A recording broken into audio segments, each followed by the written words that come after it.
Ladies and gentlemen, welcome to the Garage Gym Athlete Podcast. I'm your host, Jared Moon. The Garage Gym Athlete Podcast is a result of my desire to build better humans, unequivocal coaches, and autonomous athletes. I've spent the last several years obsessing over program design, nutrition, and every other way you can optimize human performance. This podcast distills the latest scientific research with what I've learned and blends it with the not-so-scientific field of mental toughness. We are here to build you into a dangerously effective athlete. If you enjoy this podcast, you can find out more about our training at garagegymathlete.com. And if you want to pursue more into the field of coaching and programming, head to endof3fitness.com. Thanks for listening.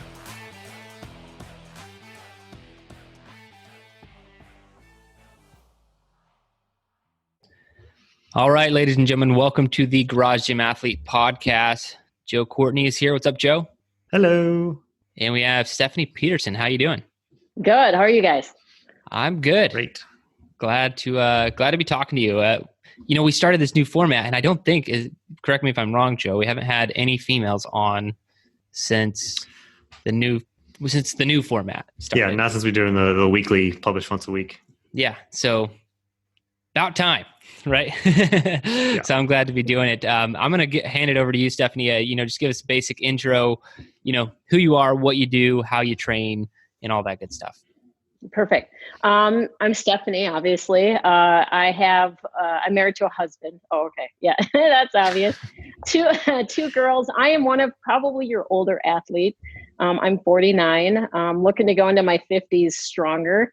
I currently do lots of endurance group fitness, and I have just started in October to do lots of strength with you guys, which is very beneficial. So I love to work out in my gym, even though I belong to two gyms. I like to be in my gym doing my lifts without people watching. Does that make sense? Yeah. As a trainer, people like to see what you're doing, and I like to, kind of, experiment on my own and try lifts without people staring. I know that sounds kind of weird, but I'm one of those who like to be in my gym, just crank on my music, listen to you guys' podcasts, and get to work. No, I get it. Yeah, I think it makes the most sense. We've had trainers in the past, but if you work at a gym, then people know you at the gym, and it's going to take you twice as long to get through a workout because everybody wants to come and say hi or see what you're doing. And you have your interaction is tenfold from what you can just get into your own place and get your work done. Exactly. And so I love my gym. And matter of fact, females out there, this is my gym. My husband actually wants his man cave, but he doesn't get it. That's Nice. Awesome. All the equipment that's in here is stuff that I got, and nothing that he put in here. But I might build him a bar, actually, so that he can have his man cave and watch football games while I'm working out. Man corner. Yeah, exactly. Total man corner. And so tell us a little bit more about your setup. So what's in your gym? Well, I like to call my setup the used equipment gym. My brother actually found a squat rack out of a garbage that someone put together with piping. That's pretty cool. He fixed it up, and I got a squat rack. We went to my husband's hometown, found 200-pound tires. Love tires. And the weights I've gotten are people, believe it or not, clients want to train, but they also want to get rid of their equipment for free. So I've been fortunate enough to get a lot of my equipment. Literally, if I drove my car to their house, picked up their equipment, it was mine. I've gotten treadmills that way. I've gotten ellipticals that way. I got a hammer strength, pull up, Roman chair system that way, benches, dumbbells, everything. So. Yeah. I've actually had that happen. A lot of people know me as the garage gym guy sometimes, and they're like, at this point I have to say no. I'm like, no, I'm good. Like, I don't need anything else. You can't pack my garage full of your stuff anymore, but I get that sometimes too. That's really cool. Yeah, I love it. And the other day I just bought some bumper plates because I was listening to, I think it was Trampus, who was doing the deadlifts at a negative. What is it called when you go below? Deficit? Deficit. Yeah, deficit. Thank you. And I've been always doing the deficit deadlift, which I can't lift very heavy because you have to go super low. And so I bought 80 pounds worth of bumper weights, and it's been awesome. I've been able to PR already, but that's nice. I mean, it's significant. I know we talked about it with Trampus. Kyle had the same Dom. Dom, but like an extra couple inches from the deadlift is huge, and it goes in reverse too. If you were to lift the deadlift up a little bit, you could lift significantly more weight if you added 3 or 4 inches to an already standard deadlift. So that's really awesome. That's really cool little hack there to PR the deadlift quickly. Oh yeah. Well, and I'm still kind of recruit, so I'm PRing a lot faster. That's awesome. So it sounds like maybe because of the whole gym conflict, but what was the ultimate reason you decided you're going to start a garage gym? The funny thing is I've always had a gym. But the reason why I just started with you guys, actually it started back, I think it was summer or fall, where you took all your podcasts and you asked all your guest members what makes a better human. Mm-hmm. And it was like a 2-hour long snippet, 2.5 hours. And I was running a long distance run and I just decided to tune on and listen to you guys. And I was like, oh my God, I love this, because everything that they were saying actually resonated with me. Get out of your fear zone. Being a female in the fitness industry is kind of intimidating, I have to say. And I would get scared, fearful that if people see me lift or, me branching out to different locations or different people, I would be shunned away. And so it was very encouraging to listen to that podcast. And then that's when I decided I was going to check you guys out and join. It was very inspirational for me in where I'm at, being an older female, trying to, build strength. Yeah, that's quite an episode. I know Joe can attest to it. I did all the interviews. Joe put that massive thing together. So kudos, Joe. It is one of the best pieces of media, if you will, that we own. I agree. It's so cool to hear everyone. Random project. Yeah, I believe it. It's awesome to have. So what are some of your goals right now? Right now, being that I'm very over endurance, it's strength. I started with you guys in October, and Kyle's the one who said that I should go on the strength track, not just because he loves it, but also from my standpoint, because I do a lot of boot camps, and my clients like to watch me do them in the sense of, if my trainer can do it, I can do it. And so I've overtrained myself, but have not given myself enough balance with strength training. It's funny, as a trainer, I always say trainers need trainers. And just listening to what you guys, believe, the better human, the autonomous athlete, just all of that just resonated with me. And I know I lack strength. A deadlift was 40 pounds when I started with you guys. I overtrained. I have injuries in the hips, the hamstrings, the, plantar fascia, you name every itis, I have it, because of the overactivity. And so I started with you guys to build strength and build it right. That's really cool. And so pre-Garage Gym Athlete, could you talk a little bit more about what you're doing? Sounds like a ton of, you said boot camps, endurance work. So tell me a little bit more about all that. Yeah. Being I should say an older athlete, a lot of people come to me and go, wow, you can actually go sprint. You can do push-ups. So I encourage people through my activity, but the activity that they don't see is I don't get enough rest. So my activity entails always running a race, always doing some kind of Murph. I make up my own and get people to do them with me, but I train them correctly, but I overdo, if that makes sense.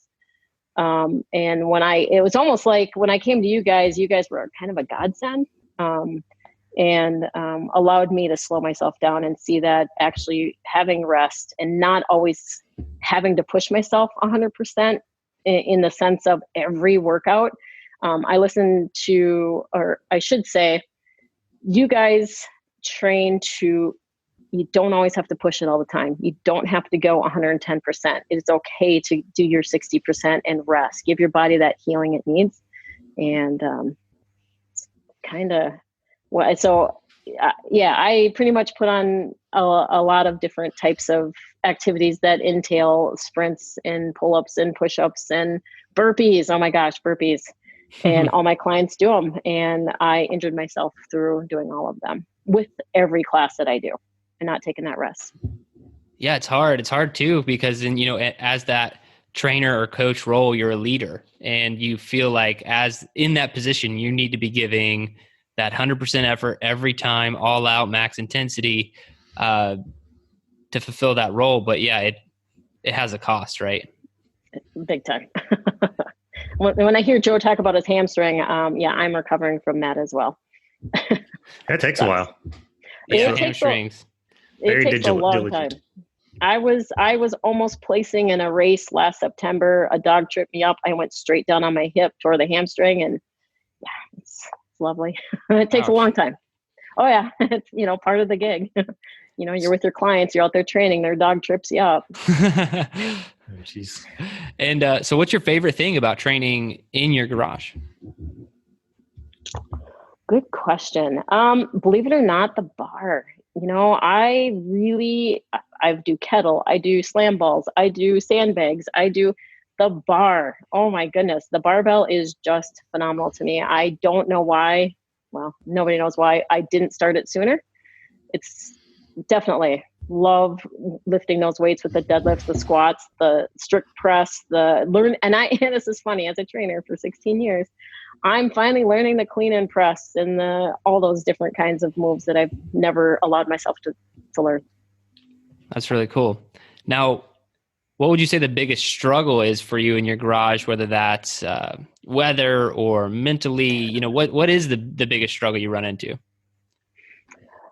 Weather, number one, being I'm in Minnesota. The nice thing is I have a hot dog heater, which is a gas heater that actually can warm up my garage to 70 degrees. Yeah, wow. Be jealous, guys. I have it. So everybody listening who lives in a cold climate, just take that and know. So it's a hot dog heater? Like it keeps hot dogs warm? Like what? I was thinking like a hot dog oven, like those roller things that, I don't know. No, it's funny. It's literally a gas, like from your house heater that actually totally blares out. I've seen those in big bays. Yeah. Yeah. Love it. Love it. Love it. Love it. So I turn that sucker on, and so it's not really a challenge to come out here, other than I still do have to wear gloves when it's negative because the weights are metal. And even though the hot dog's blowing, it doesn't mean that the weights are nice and warm. My other challenge would be being able to lift heavier without having assistance. I will tell you that. I'm still a little fearful of some of my squats and deadlifts just due to my injuries. And I would love it if I had, a little bit more support. If my husband actually knew how to support. Sorry, I threw him under the bus there, but if he knew how to spot, that would be great. Yeah, I mean, that's, I run into the same problem. Yeah. Emily can spot me on some things, but it's best just to get out of the way. Yeah, maybe just don't. So that's, I have, squat is the one I'm most scared of, just because I've had an incident in the past where I almost got crushed by it. So I always have, some sort of bar in place that I can, because the bail method, I used to just be like, just bail. And then the one time I couldn't bail, it's only ever happened once. And that it was almost really bad. So I always have some sort of safety equipment in place, and highly recommend anyone listening to this do the same thing. Right. That's my biggest challenge. So what's the hardest workout you've ever done? Okay. Really put some thought into this. I could say a marathon because I'm a one and done girl, because that sucked. But what I'm going to really tell you, as an endurance athlete, trail running. Last year I decided, as an older athlete, my knees were getting a little tender. I thought, I'm going to take it to the trail. And I didn't realize how tough trail running really is. And I thought, I'm always in the top quarter for all my races that I do. Always in the top quarter. This trail run's going to be like nothing. Yeah, well, the bottom quarter was, of the ranks was, let's put it this way. I'm eating a humble pie and, crying all the way home. It was brutal. I do 2 trails that I'm now adding to my routine. It's a snow trail where we're actually running in the snow. Yeah. Oh God, that was my first one. I almost, let's talk about meet yourself Saturday. It was meet yourself for the rest of your life. And then, I love it. And then in July, I do the Afton Trail Run. It's a 25K at 16 plus miles. And it is on what we call a Minnesota mountain, up and down the ski trails. That's a killer. And it's the 4th of July and it's humid as all get out. So, and I'm going to try to get out of the bottom corner and try to get into the half, almost being half up there in the ranking. it's tough to be able to place in races to go all the way back down to the bottom. It's really hard. It's very humbling. Yeah, it takes a lot from your lower back, your hips, and your ankles, because there's what you're stepping on isn't even. So like your ankles will be kind of skewed to the side, so your calves are working differently, or your hips are kind of off a little bit, so your low back has to compensate. It's completely different. I probably still prefer trail than road, but it is harder. Yep. And last year when I was at Afton, and they always said that people get taken out by deers. I'm like, yeah, nobody's going to be taken out by a deer. I was running, and this is no lie. I was watching, my poor husband actually signed him up for it. I feel bad. He's not an athlete. But anyways, he did survive. He is alive today to tell about it. So I was running, and I was turning around to look for him. As I turned around, a buck came running down the hill. And if literally within 10 steps, that buck would have taken me out and thrown me all the way down the hill. I'm like, oh my God, they are right. Oh yeah, it happens. They say, because all the runners going through the mountains or the hills, Minnesota hills, actually take out people. That's crazy. Yeah, not something I want to run into when I'm doing a trail run. Yeah, so I am doing it this year. I signed up for the same races because I'm going to get out of the bottom, and I'm going to try to at least eat a little bit of humble pie and try to get up a little higher in the rankings. All right. So in your opinion, what's the best activity for building mental toughness? It's going to be being okay with failure. I will definitely tell you, since I've joined Garage Gym Athlete, I've failed a lot. I thought I was super strong. I thought I could do a lot of the stuff that you guys are prescribing. And it's starting over. I think failure makes us stronger. Being also prior Army, and I enlisted at the age of ripe old age of 39 and went through boot camp at Fort Sill. Failure is something I learned, and coming out of that and making me stronger. It's something that I think we all have to, I guess, succumb to, that it's okay to fail and pick up our rucks and keep going forward. That sounds like that's a pretty cool story in and of itself right there. So you joined the military at age 39? I did. I did. Tell me a little bit more about that. My mom and I are running a gym. We actually owned a gym, and I got to the same point where I got before I started joining you guys, where I was just beat up, tired. And my resolve was to tell my husband I signed the documents to go into the military. And needless to say, he was shocked. And he was all on board and said, we can make this happen. And I enlisted because I didn't know how to get out of just the whole onset of people wanting just the fitness industry. Does that make sense? It's one of those things that I didn't know how to get out. And I figured if I just went away, that was the way to just let everything go, give up. And so I went into the military, and I ended up, my husband told me to keep my nose down, don't do anything, and don't make yourself stick out in the military. And well, I ended up being sent to Fort Bragg to our command group to help with our remedial PT group, and started different programs and systems and such there. That's really cool. my husband told me to keep my nose down. It didn't work. But I lived to tell about it. It was very rewarding and challenging. And again, failure at its most. Believe it or not, I went right back into the same system. I'm running another gym. I overworked myself. And instead of looking at my last failure as something I couldn't get out of, this time I decided to use it as my advantage and make it work. Now, if you could only have one piece of equipment to train with for the rest of your life, what would it be? Okay. It's going to be the TRX. And the reason why is in my travels back and forth to my family from Fort Bragg to Minnesota, the TRX traveled with me everywhere I went.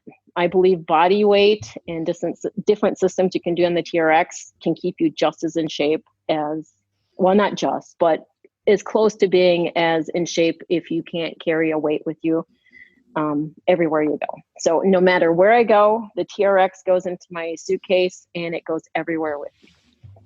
AKA rings as well. Oh, rings. Yes. Thank you. I do have a set of rings. I just actually my poor husband. All of a sudden Amazon packages keep showing up. When the 80 pounds of bumper weight showed up and my rings showed up, he's like, stop it. But yeah, I got rings now too. Nice. Definitely. So that I'm going to say TRX. Yeah, I gauge how much money is in my checking account by how many Amazon boxes are showing up to my house. So do I. It's scary. All right, Joe, you got anything? If you could add something to your gym, what would it be? Besides the corner bar? Besides the corner bar, that's a good one. I'm going to say the darn rower. If Ashley could somehow get me a rower, I would. She just has to think about it. So I'll tell her. Yeah. Right? I mean, I don't know if $600 out of my out of Amazon is going to work, or to get me one. I don't think that's going to work. But I'm trying to get an assault bike at my other gym so I can use that. That's really. You just make your gym pay for it. You can still just use it. Well, how'd you guess? Because I actually had them get me some stuff. I'm like, hey, you know what? We need some more slam balls, and I got some discounts on some assault bikes. Let's go get them. It's like, really? I'm like, yeah. So I am trying, and we have only one rower, so I might be able to get him to get another rower. Fantastic. All right, so there are a lot of garage gym athletes out there listening to this. So what is your best advice you have for all of them? My advice to them is just don't ever give up. Keep pressing towards your mark or your goal. Sometimes we might fall, injury, or just life happens. It's to overcome that and just keep moving forward. Don't let it hit you in the face. You hit it back. Stephanie, I love your mentality. I love your, attitude, and it's been a blast talking to you for this interview. And I thank you so much for being around the Garage Gym Athlete community. And I can't wait to get this one out there. But thanks again for your time, and thanks for being a Garage Gym Athlete. Thanks for listening to the Garage Gym Athlete podcast. If you want to learn more, go to garagegymathlete.com. You can learn about our training. Let us send you a copy of our book, The Garage Gym Athlete, or you can even get featured on the Garage Gym Athlete podcast. Thanks for listening.